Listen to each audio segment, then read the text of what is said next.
तोड केली तरी पण मी घाबरणार नाही।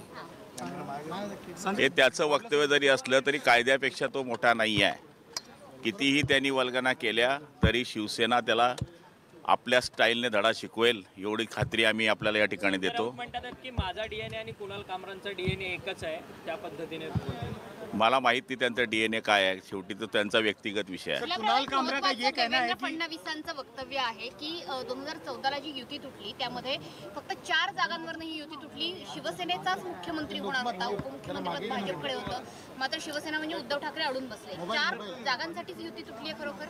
हे बघा, त्यावेळेस त्या प्रक्रियेमध्ये माझ्यासारखा कार्यकर्ता नव्हता। आणि दुसरी महत्त्वाची गोष्ट म्हणजे तुमच्या माध्यमातून असेल किंवा चर्चेच्या माध्यमातून 2-3 जागेचाच फरक होता आणि कदाचित या 2 पावलं मागं सरकला असतो तर आजपर्यंत ती युती टिकली असते आणि हे दिवस त्यांना बघायला मिळाले नसते। पण मला तरी असं वाटतं की ज्यावेळेस घर फिरतं तेव्हा वासं फिरलं की घर फिरतं, तसा हा प्रकार झालेला आहे।